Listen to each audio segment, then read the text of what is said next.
नमस्कार, आप देख रहे हैं हम लोग और मैं हूं नगमा। काबुल में बीते हफ्ते हुए आत्मघाती हमले में आम अफगानियों की मौत के साथ साथ 13 अमेरिकी सैनिक मारे गए और काबुल एयरपोर्ट के बाहर हुए इस हमले ने कई सवाल खड़े किए हैं।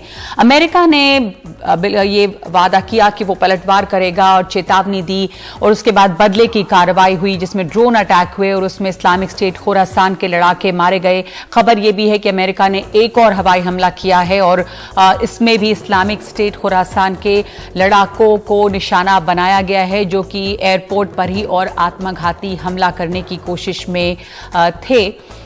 लेकिन तालिबान का ये कहना है कि इसमें इस्लामिक स्टेट खुरासान का नाम आ रहा है, लेकिन अब ये सवाल उठ रहे हैं कि इन हमलों से और खास करके जो अमेरिकी सैनिक मारे गए हैं उसके बाद जो बाइडेन की सरकार के लिए कितनी मुश्किलें अमेरिका में खड़ी हो गई हैं और अमेरिका का जो वर्चस्व है दुनिया में उस पर किस तरह का झटका लगा है। जो बाइडेन की प्रेसिडेंसी जो है उनकी काफी आलोचना हो रही है उनके मुल्क में और साथ साथ दुनिया में अमेरिका की साख या अमेरिका का जो वर्चस्व है वो कमजोर पड़ा है और इसके साथ ही चीन को किस तरह की छूट मिली है इस इलाके में। वैश्विक स्तर पर इसके अलावा जिहादी संगठनों को किस तरह की मजबूती मिल रही है यहां पर अफगानिस्तान में जब तालिबान काबिज हुए और अब इस्लामिक स्टेट खुरासान का इसमें नाम आ रहा है। तो ये तमाम जो तालिबान के रोल में आ गए हैं और ये जो तमाम सवाल यहां पर उठ रहे हैं उसमें भारत का क्या रुख होना चाहिए और भारत के ऊपर किस तरह का असर पड़ सकता है भारत और अफगानिस्तान के रिश्तों पर, ये तमाम बातें भी हैं। तो बहुत सारी इसमें मुद्दे हैं जो चर्चा के लिए हैं और लगातार वहां पर हलचल मची हुई है। हमारे साथ कई मेहमान मौजूद हैं जो पूरा पैनल है। मैं आपको बता दूं कि हमारे साथ तमाम वरिष्ठ लोग जुड़ रहे हैं। मुरसल नूरजाई हैं हमारे साथ जो कि एक्टिविस्ट हैं। इसके अलावा अली सरवर नकवी पूर्व राजदूत, निसार अहमद शेरजाई जो नेता हैं अफगानिस्तान के, मानव सचदेवा पूर्व यूएन अधिकारी और लेफ्टिनेंट जनरल अता हसनैन हमारे साथ मौजूद हैं। निसार अहमद शिराजी, आपसे शुरुआत करना चाहती हूं। आज भी जो घटनाएं हुई हैं और एक बार फिर से सुसाइड बॉम्बिंग जैसे खबरें आ रही थी और ये खबर आई है कि अमेरिका ने फिर एयर स्ट्राइक की है। नॉर्दर्न अलायंस की जहां तक बात है और पंजशीर की जो बात है, वहां जो रेजिस्टेंस फोर्स है, आपको क्या लगता है कि कितनी मजबूती है? क्योंकि अकेला वो इलाका है जो एक तरह से चुनौती दे रहा है बीबी तालिबान को, तो कितनी मजबूती उसमें है? क्या वो टक्कर दे सकता है? उस इलाके में तो अब इंटरनेट तक बंद कर दिया गया है ताकि इसमें वहां की कोई खबरें जो हैं वो उनके हवाले से सामने ना आए। सलाम, नमस्कार सब दोस्तों और मेहमानों के लिए जी। पंजशीर वही इलाका है जो 20 साल पहले या 96 में जो तालिबान आया या जब तक रूस फौज था अफगानिस्तान में, रूस कामयाब नहीं हुआ पंजशीर में। तालिबान बहुत जोर लगा दिया 96 2001 तक कि पंजशीर के अंदर जाए, पंजशीर में कामयाब नहीं हुआ। अभी भी मैं बहुत उम्मीद करता हूँ, यकीन के साथ कहता हूँ कि तालिबान पंजशीर में कामयाब नहीं होता है। तालिबान के पास दो रास्ता है, या वो पंजशीर अकेला, मैं एक पंजशीर का पहचान करूँ, पंजशीर अकेला पंजशीरी नहीं है। पंजशीर एक पहचान है। पंजशीर में हर सोबत से लोग जो वतन के साथ प्यार करता है, जो ये तालिब, जो पाकिस्तानी मजदूर है, जो पाकिस्तानी फौज से बनाने वाला मजदूर लोग है, जो नफरत करता है, सब पंजशीर में। इसमें पश्तून भी है, अभी हज़ारा भी है, उज़्बेक भी है, ताजिक भी है। अफगानिस्तान से कोना कोने से लोग आ रहे, दस्ता दस्ता। अहमद मसूद, जो अहमद शाह मसूद का बेटा है। पंजशीर अकेला पंजशीरी नहीं, ये गलतफहमी ना हो। पंजशीर के ऊपर तालिबान का भी दो रास्ता है। तालिबान मजबूर है कि अफगानिस्तान का लोग का बात माने और एक अच्छा सरकार जो से उसमें अफगानिस्तान का सब अक़वाम उसमें हो, ताजिक, पश्तून, हज़ारा, उज़्बेक, हज़ारा, तुर्कमन, सब अफगानिस्तान का लोग उसी सरकार में हो जी, वरना तो पंजशीर के मुकाबले जंग नहीं कर सकते। ठीक है, लेकिन आपको क्या लगता है लेफ्टिनेंट जनरल सईद अता हसनैन के पंजशेर में जिस तरह की रेजिस्टेंस फोर्स खड़ी हुई है, अहमद मसूद हों, अमरुल्लाह सालेह हों, इनको एक ये भी खबरें आ रही हैं, एक एनालिसिस या लोगों की जो जानकार हैं उनका ओपिनियन ये है कि अमेरिका को इनको रिकग्नाइज करना चाहिए था और सैंक्शंस लगाने चाहिए थे उन मुल्कों पर जहां से इन आतंकवादियों को मदद मिल रही है। ऐसा कुछ हुआ नहीं है। किस तरह का सपोर्ट दूसरे मुल्कों का यहां पे मिल रहा है और अपने आप में कितनी मजबूती से ये रेजिस्टेंस फोर्स जो हैं टक्कर दे सकते हैं तालिबान को? अमेरिका को या दूसरे मुल्कों को किस तरह इनकी मदद करनी चाहिए थी, इन्हें रिकग्निशन देना चाहिए था? नरमा जी, पहले तो शुक्रिया बहुत बहुत अपने प्रोग्राम में शामिल करने के लिए। दूसरा, आपका सवाल जो है बिल्कुल एक मिलिट्री ताल्लुकात है इसकी सवाल की। तो मैं आपको यह बता सकता हूं कि पंजशेर का इतिहास तो यह है कि यह रेजिस्टेंस जो है बड़ी मजबूत होती है, बड़े जज्बे के साथ यहां लोग मिलकर और लड़ते हैं। मुझे पूरी उम्मीद है कि वही जज्बा इस दफे भी पैदा हुआ है पंजशेर में।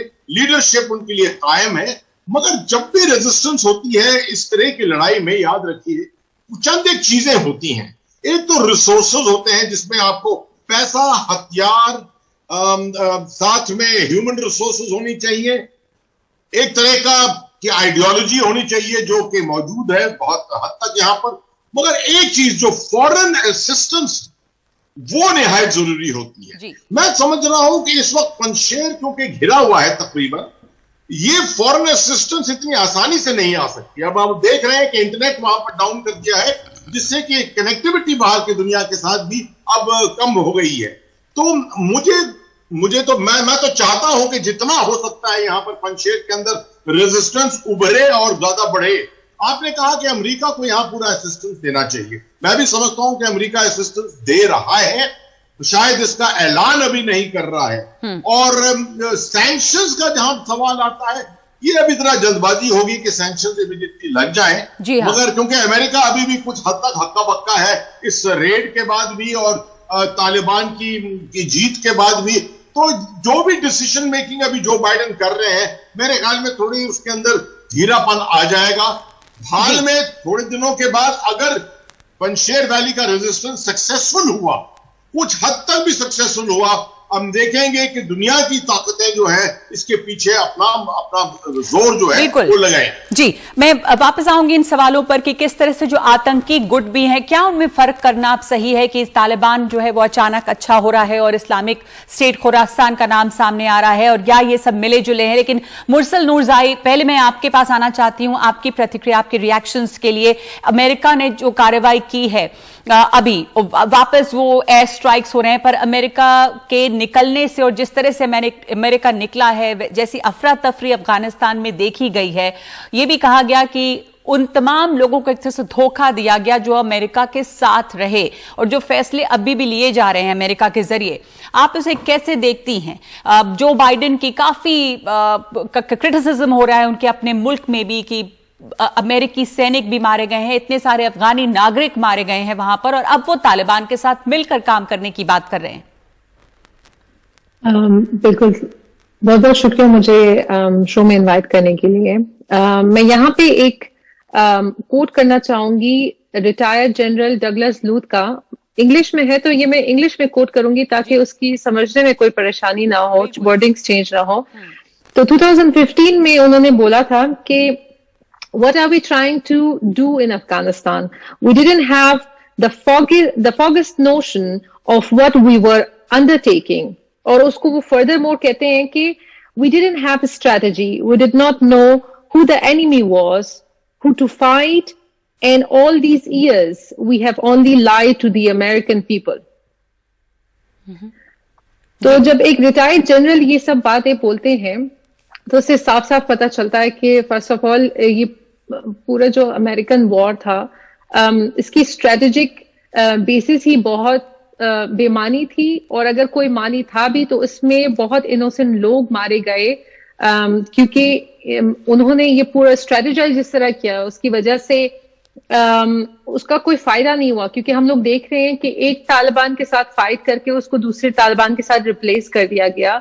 बहुत सारे अफगानी अफगानिस्तान के जो लोग हैं, इंक्लूडिंग माई सेल्फ, एक सेंस ऑफ बिट्रियल लोगों के अंदर आ गई है, क्योंकि जो लोग अफगानिस्तान में रहते हैं उन लोगों की बहुत सारी उम्मीदें थी अमेरिकन गवर्नमेंट से, American laws and regulations and human rights वगैरह से।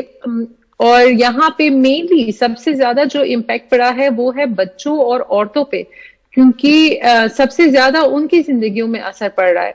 जहां तक एक्सट्रीमिस्ट ग्रुप की, और जहां तक अभी जो फिलहाल का सूरत हाल है, अगर इन एक्सट्रीमिस्ट ग्रुप, मैं तालिबान से स्टार्ट करूंगी कि अगर तालिबान को वर्ल्डली रिकग्निशन मिल जाती है तो उसका असर क्या होता है? उसका इम्पैक्ट ये होगा कि दुनिया में जितने भी सारे एक्सट्रीमिस्ट ऑर्गेनाइजेशंस हैं उनको एक बहुत ही कॉन्फिडेंस मिल जाएगा, उनको एक पहचान मिल जाएगी। एक ऐसी ऑर्गेनाइजेशन जिसके खिलाफ पिछले 20-40 सालों से लड़ाइयां हो रही हैं, जिसकी वजह से इतने सारे आर्मी के लोग मरे, जिसकी वजह से इतने सारे इनोसेंट लोग, गरीब लोग और जिन लोगों का कोई कसूर नहीं था वो लोग मरे, इतनी खवातीन और बच्चों को अपनी जानें देनी पड़ी, वो लोग मरे, और अभी एकदम से उनको रिकग्निशन मिल जाए तो ये बहुत ही एक अनफेयर पॉइंट है। और एक और चीज जो बहुत इंपॉर्टेंट है कि, और मेरा ये क्वेश्चन अमेरिका से है कि वो क्यों, क्योंकि हम सबको पता है कि तालिबान कैसे ओरिजिनेट हुई, कैसे बनी, by providing resources to Pakistan and via Pakistan it went to Afghanistan, ठीक है? तो ये अभी तक ये resources क्यों प्रोवाइड कर रही है यूएस पाकिस्तान को? and when I'm saying Pakistan, it doesn't mean the innocent people of Pakistan, it literally means the ISI and जो हुकूमत है उनको, अगर वो हुकूमत कह रही है कि ठीक है हम लोग तालिबान को नहीं सपोर्ट करते और तालिबान यहाँ से नहीं है, तो ये स्टेटमेंट को पे भरोसा करना बहुत मुश्किल हो जाता है, क्योंकि हम लोग देख रहे हैं कि तालिबान कहाँ से आए, कहाँ पे उनको मेडिकल एड्स मिल रही है, कहाँ पे वो लोग रह रहे हैं। तो ये जो एक केओस अभी बना हुआ है और ये बहुत ही दर्दनाक है, क्योंकि अभी आज ही एक और एयर स्ट्राइक हुआ है शायद, जी हाँ, जिसमें बच्चे मरे हैं, जिसमें टारगेट कोई भी हो, चाहे वो तालिबान हो या उसको आईएसके को टारगेट किया गया हो, लेकिन उसमें एक बच्चा मरा है, एटलीस्ट एक कैजुअलिटी का मुझे पता चला कि उसमें एक बच्चा था। बिल्कुल बिल्कुल, एक शेलिंग में कहा जा रहा है कि एक बच्चे की भी मौत हुई है, और अमेरिका ने भी एक हवाई हमला किया है जो शायद इस्लामिक स्टेट खुरासान के एक्टिविस्ट को टारगेट किया गया है, जो एयरपोर्ट पर हमला करने वाले थे, ऐसी खबरें आ रही हैं। मैं वापस आऊंगी आपके पास, और बहुत सारे और मुद्दे जो आपने उठाए, पाकिस्तान का रोल इसमें क्या है, मुरसल नूरजाई हमसे बात कर रही थी, वो हम और इस पर भी चर्चा करेंगे। एक ब्रेक लेना है इस वक्त हमें, और ब्रेक के बाद हम इस बारे में बात करेंगे कि क्या ये जो अलग अलग आतंकी गुट हैं और इनको जो मदद मिल रही है, उनमें फर्क करना कि कौन तालिबान है, कौन इस्लामिक स्टेट खुरासान है, हक्कानी नेटवर्क क्या है, ये कहां तक सही है, और इससे किस तरह से एक वैश्विक आतंकी नेटवर्क को मजबूती मिल रही है अगर तालिबान को पहचान दी जाती है, अगर तालिबान को रिकग्निशन मिलती है। हमने देखा है कि चीन ने कैसे कहा है, उनकी मुलाकात भी हो चुकी है और उन्होंने कहा है कि वो उनके साथ काम करने को तैयार हैं। तो क्या सूरत होगी ऐसे में अफगानिस्तान की? एक ब्रेक के बाद लौट रहे हैं।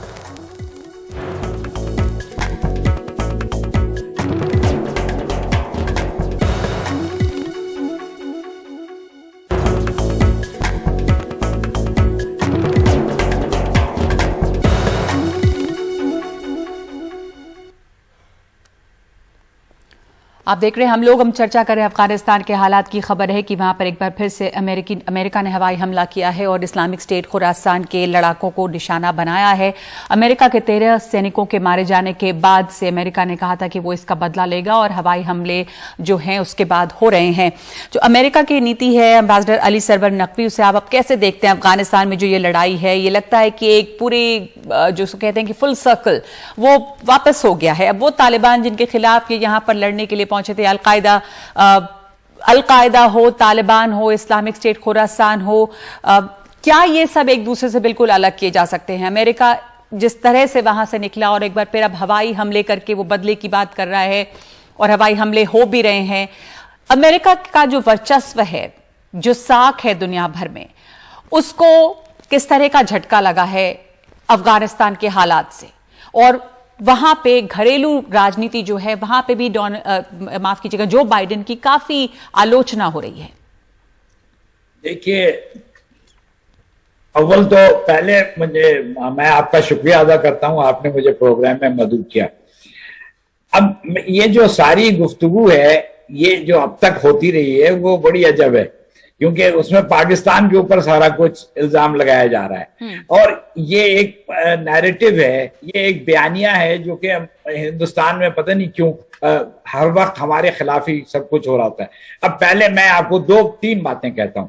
एक कि 2002 की बॉन कॉन्फ्रेंस जो थी, जिसमें ये सारा स्ट्रक्चर बना था, हुकूमत का, सदर इलेक्ट हुआ, पार्लियामेंट, सब कुछ, वो सारा स्ट्रक्चर जो है एक आर्टिफिशियल कंस्ट्रक्ट था, एक फेक मसनवी एक स्ट्रक्चर था जो कि 20 साल के बाद क्रैश कर गया, गिर पड़ा।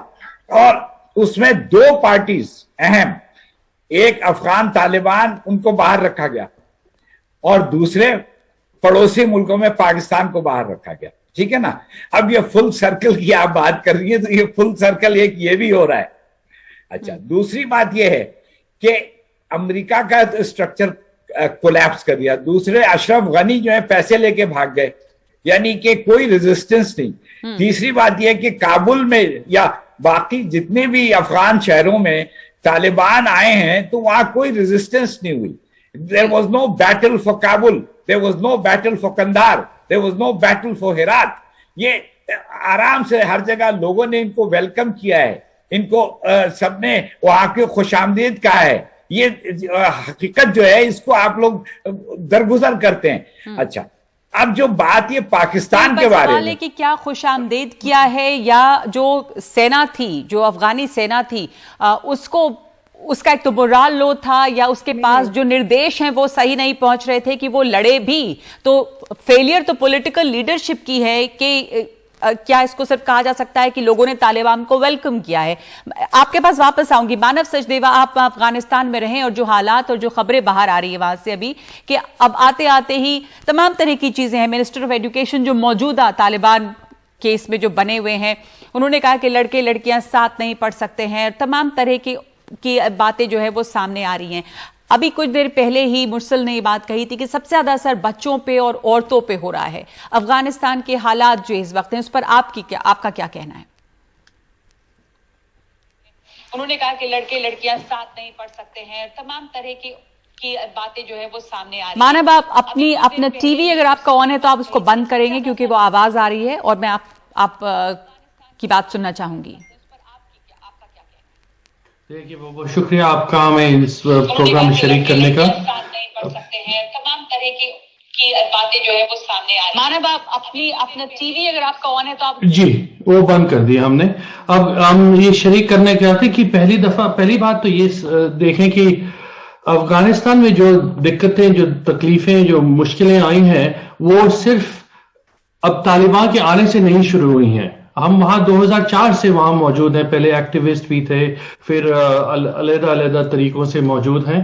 तो आपको ये पहली बताना चाहेंगे, जैसे मुरसल ने कहा कि वहां हुकूक ज़न यानी विमेंस राइट्स पे सबसे ज्यादा आज़ार हो रहा है। लेकिन आप ये समझे कि एक कंजर्वेटिव स्पेस है जिसमें आफ्टर तालिबान, जैसे तालिबान के आने से एक ऊपर से आपको एक अथॉरिटी मिल रही है। जैसे आप कहें, ट्रंप ने रेसिज्म को इन्वेंट नहीं किया, या हिंदुस्तान में कम्युनलिज्म इन्वेंट नहीं हुआ, लेकिन अगर कोई हुकूमत ऐसी हो जो उसे अलाउ करे, तो फिर वो जो सड़क पे गुंडा होता है या सड़क पे जो लो लेवल तालिबान है इस वक्त अफगानिस्तान में, वो इतने रूल्स को फॉलो नहीं करते। तो वो थोड़ा सा they get a little bit more empowered to do whatever they want, जो भी करना चाहें। दूसरी बात यहाँ पे ये होती है कि जैसे आपने कहा कि इम्पैक्ट किस पे है। अब इम्पैक्ट तो अब इतने जो अमरीकी मुरसल ने पूछा रखा कि वही अमेरिका पाकिस्तान को क्यों सपोर्ट दे रहा है।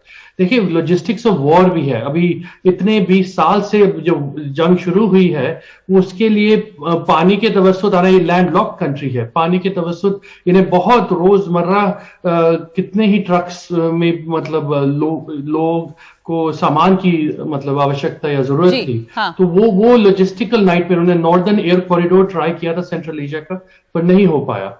और रही बात रोज के जैसे इम्पैक्ट कैसा होगा इनका, अभी ये लोग कहते तो हैं तालिबान 2.0, पर हम ये कह सकते हैं जितनी हमें खबरें आ रही हैं, I run something called the Afghan update, तो वो भी आप देख सकते हैं फेसबुक पे, पर आई एम नॉट कन्विंस कि ये कोई फर्क है कि कोई फर्क है, कोई अलग तालिबान है। बल्कि अब सबसे बड़ी मसाइल ये आ रहे हैं कि हकानी भी दाखिल है अब इसमें। हकानी तो पाकिस्तान की आवाज सुनते हैं और हकानी सबसे ज्यादा ब्रूटल है इसलिए, तो आप ये समझें कि कंदाहारी के साथ तो फिर भी उनका लिमिट था जस्ट टू कंट्रोल अफगानिस्तान, लेकिन हकानी जो हैं वो they are also a lot more, मतलब let's put it this way कि they can commingle between going towards the Taliban and going mixing with जी आपने हकानी नेटवर्क की हकानी की बात की, का सूरत हाल है बहुत मुश्किल है। बिल्कुल जहां तक ये सवाल था, मैं थोड़ा सा डिसएग्री करूंगा, ये नहीं है कि अतराफ में जो लोग थे वो उन्होंने वेलकम किया, खुशामदीद किया। साहिब मैं तो ये नहीं कह सकता, ये तो मजबूरी में तो सबको सलाम कहना पड़ता है, तो वो ये मजबूरियत है उनकी कि बिल्कुल नहीं तो आप अगर एयरपोर्ट नहीं, ठीक है हम मानते हैं कि मानव आपने जो एक मिनट आपने जो कहा है, आपने हक्कानी का भी नाम लिया है, हमारे साथ जो मेहमान और मौजूद है निसार आप कुछ कहना चाह रहे हैं इस पे? जी मैं पहले अफसोस करता हूँ कि मैं पहले मुझे मालूम नहीं था कि इधर आपके शो में एक पाकिस्तानी भी है। अगर मैं समझाता था कि एक पाकिस्तानी में इस शो में नहीं आना इससे कि पाकिस्तानी झूठ बोलता है, तालिबान की साय देता है, सच नहीं बोल सकता है, सच जानता है सच नहीं बोल सकता है। बहुत अफसोस है, बहुत बुजुर्ग आदमी भी है। पाकिस्तानी से एक मिनट, मेरा नंबर है जी, बोलिए। जी देखो, डोंट अटैक इंडिविजुअल्स। आप अपनी बात बोलिए प्लीज निसार, आप अपनी बात बोलिए। देखो, जब अफगानिस्तान में डेमोक्रेटिक पीपल पार्टी का सरकार था, आपने मुजाहिदीन को क्यों जगह दिया, क्यों सपोर्ट किया, क्यों ट्रेनिंग कैंप पे जितना पेशावर में मुजाहिदीन का कम था? दूसरा, पाकिस्तान के पास क्या है? तक ये ड्यूरन लाइन हमारा है। पानी अगर अफगानिस्तान से नहीं आ जाए, आपके पास क्या है? आपका बिजनेस क्या है? सुन लो पाकिस्तान, आपका बिजनेस टूरिज्म है। आपके शहर, आपके मुल्क अगर अभी बन गया बहुत बिल्डिंग, आपके पास अतों का पावर आया, ये सब अफगानिस्तान के खैरात से और टेररिज्म। आपके पास बिजनेस, टूरिज्म आपका एक बिजनेस है जी। अभी तालिबान का लीडरशिप का सब परिवार खा रहे थे पाकिस्तान, शोराय क्वेता तालिबान पाकिस्तान में बनाया, पाकिस्तान ट्रेनिंग किया, 30 साल इनका परिवार कहा था। क्यों झूठ बोलती है आपके तालिबान को लोग वेलकम कहां? तालिबान डर है, तालिबान इंसानियत का दुश्मन है, इस्लाम का दुश्मन है, कुरान का दुश्मन है। एक रिएक्शन, आपने जितनी बातें कही हैं निसार अहमद शेरजाई, अली सरवर नकवी को मैं एक रिएक्शन के लिए वक्त देना चाहती हूँ। एक सेकंड, हमने आपकी बात सुनी और ये भी कि यूएनएससी की हालिया रिपोर्ट है, ये अली सरवर नकवी के अल कायदा हो या ये इस्लामिक स्टेट खुरासान हो या तालिबान हो, इनको बहुत अलग नहीं किया जा सकता और तहरीक तालिबान पाकिस्तान जो है उसको भी बहुत अलग करके देखना जो वो मुमकिन नहीं है। वहां पे उसे कुचला गया पाकिस्तान में, पर अफगानिस्तान में उसे शह दी गई है। आपने बातें सुनी अभी निसार अहमद की भी, आप उसके ऊपर क्या कहेंगे? देखिए बात यह है, लेट मी एक्सप्लेन। आप देखिए, एक रॉबर्ट कैपलन एक मशहूर हिस्टोरियन भी है, एनालिस्ट भी है, उसकी एक किताब है लॉलेस फ्रंटियर्स। लॉलेस फ्रंटियर्स में बहुत से मुल्कों में ऐसा है कि उनके फ्रंटियर्स जो हैं वो कंट्रोल में नहीं होते हैं। हमारे यहाँ भी ये होता रहा है, लोग आते, जब हमने 30 लाख अफगानियों को पनाह दी तो उसमें बहुत से ऐसे लोग भी थे जो कि दहशतगर्दी करते थे, ये कोई ऐसी नई बात नहीं। अच्छा, अब बात यह है कि हम लोग इसमें अफगानिस्तान में अमन और इस्तेहकाम चाहते हैं, लेकिन मुझे पर्सनल अटैक कर रहे हैं, पाकिस्तानी को क्यों बुलाया, मत बुलाइए, मैं चला जाऊंगा। I mean I don't seek position in these discussion programs में, मुझे कोई शौक नहीं है, मैं तो एक पॉइंट ऑफ व्यू देना चाहता हूँ। और अच्छा, अब दूसरी बात यह है कि ये इन लोग अगर बहुत इनको परेशानी है, जाहिर है इस कौम ने बहुत सफर किया है, वो मुझे समझ में आता है, और मगर सारा ब्लेम पाकिस्तान पे लगा देना वो गलत बात है। ठीक है, तो सारा ब्लेम पाकिस्तान पे लगाना जो है वो गलत है। पाकिस्तान की जो वहां पे जगह है स्ट्रेटेजिकली, जिस तरह से पाकिस्तान की अफगानिस्तान के पड़ोस में जो है, उसमें पाकिस्तान क्या कर सकता है और पाकिस्तान के ऊपर ब्लेम देना कितना ठीक है या नहीं है, इस ब्रेक के बाद हम चर्चा करेंगे। हमारे साथ तमाम मेहमान मौजूद हैं, हम लोग में लौटते हैं एक ब्रेक के बाद।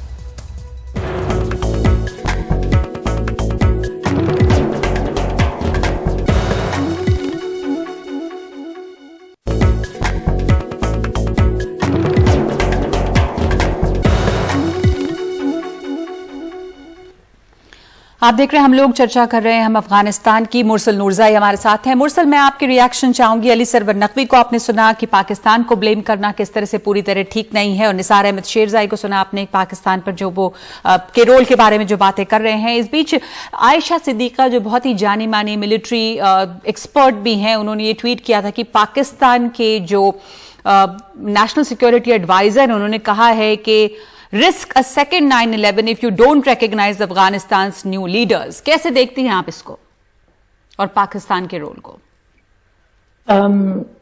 इस ट्वीट के बारे में तो अभी तक फिलहाल नहीं मुझे ज्यादा इंफॉर्मेशन, लेकिन मैं जरूर जो जनाब ने बात की है, मैं उनको ये जरूर बताना चाहती हूँ कि इन्होंने एक कमेंट किया कि अफगानिस्तान के बॉर्डर्स या प्रोविंसेस में जो लोग हैं उन्होंने तालिबान को वेलकम किया है। So sir, I am very sorry, आप इन्फॉर्म नहीं है। कोई भी ये नहीं चाहेगा कि एक्सट्रीमिस्ट आके उनके घर उनसे छीन ले, उनके बच्चों को मारे, उनके औरतों के साथ रेप करें और उनकी बेटियों के साथ जो कि अंडर एज है जबरदस्ती शादियां करें और उनका घर मकान सब छीने जो पिछले बहुत सालों से, बहुत मेहनत से, बहुत मजदूरी से लोगों ने कमाया है। तो अगर आप ये सोचते हैं तो ये आपकी बहुत बड़ी गलतफहमी है। और एक बार मैं आपको ये इस वजह से इतने कॉन्फिडेंस से बोल रही हूँ क्योंकि आपको शायद पता नहीं होगा, लेकिन मेरे जैसे बहुत सारे लोग होंगे जो पाकिस्तान में बड़े हुए हैं। यू आर राइट, स्टार्ट में जब पहला वॉर हुआ था अफगानिस्तान में, जब 1996 और 2000 के बीच, 2001 के बीच में जब तालिबान आए थे, उस टाइम पे बहुत सारे लोग उन्होंने रिफ्यूज लिया था पाकिस्तान में, और उनमें 1991 में मेरी भी फैमिली निकली थी और 3 मिलियन लोग निकले थे। लेकिन सर, जितने भी रेफ्यूजीज वहां पे थे वो उनको European plus western plus US fundings मिली थी रिफ्यूजीज को रखने के लिए, और इसका प्रूफ है पूरी दुनिया में। इवन नाउ, इवन अभी यूरोप ने 100 मिलियन यूरोस फंडिंग की बात चल रही है कि वो नेबरिंग कंट्रीज को दी जाएंगी ताकि वो रिफ्यूजीज लें। तो मैं आपको ये बता दूं कि मैं पाकिस्तान में बड़ी हुई हूँ और मैं डेली मिली तराना पढ़ के बड़ी हुई हूँ और मेरा बचपन वहां पे गुजरा है। मुझे पाकिस्तान के लोगों से मोहब्बत है, लेकिन इसका मतलब ये नहीं है कि इंसान हकीकत से मुंह मोड़ ले, हम अपने आंखों में पट्टी बांध लें और ये सोच लें कि नहीं, बस जो हम ठीक समझते हैं बस वही ठीक है। इतने सारे लोग मरे। और एक और चीज मैं आपको बताऊं कि नगमा, आपने एक बात कही कि वेदर तालिबान एंड आईएस के ये अलग अलग हैं, इनका कोई डिफरेंट, ये सब एक ही हायरार्की के नीचे चल रहे हैं जी। ये सब इनका एक ही लीडर है। अभी ये जो अफगानिस्तान में अटैक हुआ है रिसेंटली, इतने दिनों में क्यों नहीं हुआ? ये जब 31 अगस्त की एक्सटेंशन, इवैक्यूएशन एक्सटेंशन की बात चल रही थी, ताकि लोगों के ऊपर प्रेशर पड़े, ताकि लोगों के अंदर एक फियर, एक डर आ जाए, उसकी वजह से ये एक सिनारियो प्ले किया गया। और यहाँ पे एक बहुत ही ऑड सिनारियो है। यहाँ पे अचानक से तालिबान को एक गुड बॉय का पिक्चर दिया जा रहा है। जी हाँ, and Taliban is playing this good cop bad cop, ठीक है, कि भाई अभी Taliban is there to help you and to protect you, it's the ISK that you should be running from and having, बिल्कुल। और यही एक बड़ा सवाल है जिस वक्त आप कह रही हैं मुरसल दूरजाई के ये अजीब सी त्रासदी है, एक आयरनी है कि अमेरिका एक बार फिर से तालिबान को या तालिबान को ऐसे प्रोजेक्ट किया जा रहा है कि वो भले लोग हैं, वो अच्छे लोग हैं, गुड कॉप बैड कॉप, और अब अचानक से इस्लामिक स्टेट खुरासान है जिसके खिलाफ ये लड़ाई है। ये बातचीत जो है आगे बहुत हो सकती है, लेकिन इस वक्त हमारे पास इतना ही वक्त है। बहुत बहुत शुक्रिया आप तमाम लोगों का हमारे साथ इस चर्चा में शामिल होने के लिए। अफगानिस्तान के जो हालात हैं वहां पे लगातार फिक्र बनी हुई है और हमारी नजर इस पर रहेगी। फिलहाल इस वक्त इस चर्चा में इतना ही। बहुत शुक्रिया आप लोगों का।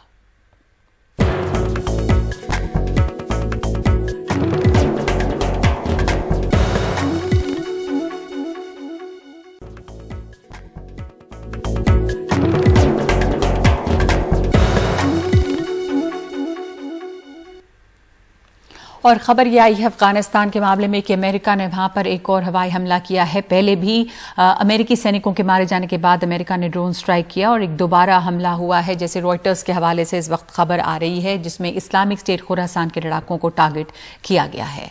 तो इस वक्त इतना ही। एक ब्रेक के बाद हाजिर होते हैं।